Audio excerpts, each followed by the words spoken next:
ಶ್ರೀ ಮಾತ್ರೆ ನಮಃ. ಈಗಾಗಲೇ ತಮ್ಮೆಲ್ಲರ ಜೊತೆ ಹಂಚಿಕೊಂಡಂತೆ ಪುಷ್ಯ ಮಾಸದ ಅಷ್ಟಮಿಯಿಂದ ಶುರುವಾಗಿರದೆ ಶಾಕಂಬರಿ ನವರಾತ್ರಿ. ಈ ದಿವಸ ಶಾಕಂಬರಿ ಪೂರ್ಣಿಮೆ, ಪುಷ್ಯ ಮಾಸದ ಶುಕ್ಲ ಪಕ್ಷದ ಪೂರ್ಣಿಮೆ.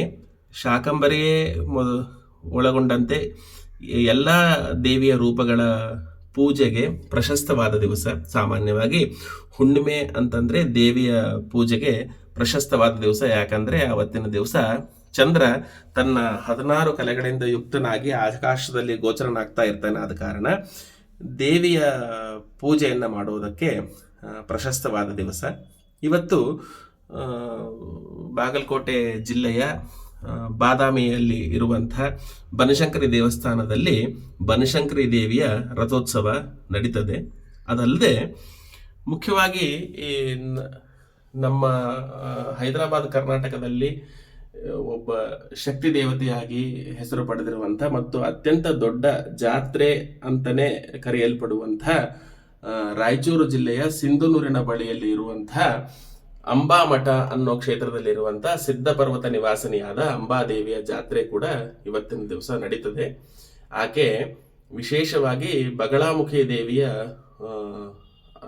ರೂಪ ಅಂತಲೇ ಪ್ರಸಿದ್ಧಿ. ಯಾಕಂದರೆ ಕರ್ನಾಟಕದಲ್ಲಿ ಮತ್ತು ಗಡಿ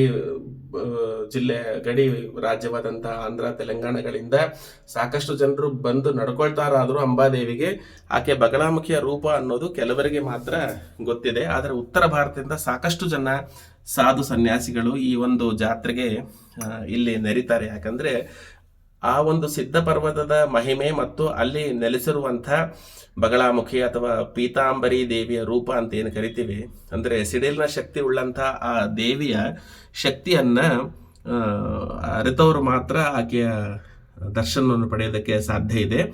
ಇವತ್ತಿನ ದಿವಸ ಆಕೆಯ ಜಾತ್ರೆ ಸಹ ಸಿಂಧನೂರು ತಾಲೂಕಿನಲ್ಲಿ ಇರ್ತಕ್ಕಂಥ ಅಂಬಾಮಠದಲ್ಲಿ ಸಿದ್ಧ ಪರ್ವತ ಅಂತ ಏನು ಕರಿತೀವಿ ಅಲ್ಲಿ ನಡೀತದೆ.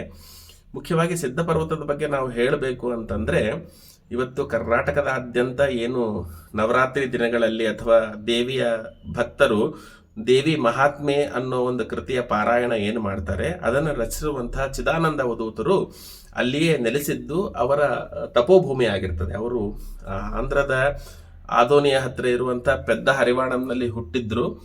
ಆದರೆ ಮುಖ್ಯವಾಗಿ ಅವರ ತಪೋಭೂಮಿಯಾಗಿ ಅವರು ಆರಿಸಿಕೊಂಡಿದ್ದು ಈ ಸಿದ್ಧ ಪರ್ವತವನ್ನೇ.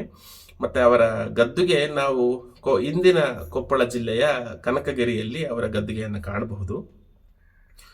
ದೇವಿ ಮಹಾತ್ಮೆಯ ಬಗ್ಗೆ ವಿಸ್ತಾರವಾಗಿ ಮತ್ತೊಂದು ಸಲ ತಮ್ಮೆಲ್ಲರ ಜೊತೆ ಹಂಚ್ಕೊಳ್ತೇನೆ. ಆದರೆ ದೇವಿ ಮಹಾತ್ಮೆಯನ್ನು ರಚಿಸಿ, ಕನ್ನಡದಲ್ಲಿ ದೇವಿ ಮಹಾತ್ಮೆಯನ್ನು ರಚಿಸಿ ನಮ್ಮೆಲ್ಲ ಕನ್ನಡಿಗರಿಗೆ ಚಿದಾನಂದ ಅವಧೂತರು ಮಹತ್ವೋಪಕಾರವನ್ನು ಮಾಡಿದ್ದಾರೆ. ಯಾಕಂದರೆ ದೇವಿ ಭಾಗವತದಲ್ಲಿ ಬರುವಂತಹ ಅನೇಕ ಪ್ರಸಂಗಗಳನ್ನು, ಅಂದರೆ ಸಂಸ್ಕೃತ ಭಾಷೆಯಲ್ಲಿರುವಂಥ ದೇವಿ ಭಾಗವತ ಅಥವಾ ಮಾರ್ಕಂಡೇಯ ಪುರಾಣದ ಭಾಗವಾದಂಥ ದುರ್ಗಾ ಸಪ್ತಶತಿಯಲ್ಲಿ ವರ್ಣಿತವಾದಂಥ ದೇವಿ ಮಹಾತ್ಮೆಯನ್ನು ನಮಗೆಲ್ಲರಿಗೂ ಅರ್ಥವಾಗುವಂತೆ ಕನ್ನಡದಲ್ಲಿ ರಚಿಸಿ ನಮ್ಮೆಲ್ಲರಿಗೂ ಒಂದು ಮಹದೋಪಕಾರವನ್ನು ಮಾಡಿದ್ದಾರೆ.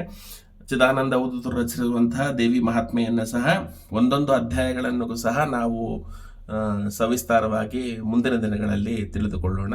ಇವತ್ತಿನ ದಿವಸ ನಾವೆಲ್ಲರೂ ಸಿದ್ಧ ಪರ್ವತ ನಿವಾಸಿನಿಯಾದಂಥ ಅಂಬಾದೇವಿಯನ್ನು ಮನಸ್ಸಿನಲ್ಲಿ ಸ್ಮರಿಸಿ ನಮ್ಮ ಎಲ್ಲ ಆಪತ್ತುಗಳನ್ನು ಆಕೆ ಪರಿಹರಿಸಿ ನಮಗೆ ಸುಖ ಸಮೃದ್ಧಿ ಶಾಂತಿಯನ್ನು ದಯಪಾಲಿಸಲಿ ಅಂತ ಕೇಳಿಕೊಂಡು ನನ್ನ ಮಾತುಗಳನ್ನ ಮುಗಿಸುತ್ತೇನೆ. ಎಲ್ಲರಿಗೂ ಮಂಗಳವಾಗಲಿ. ಶ್ರೀ ಮಾತ್ರೇ ನಮಃ.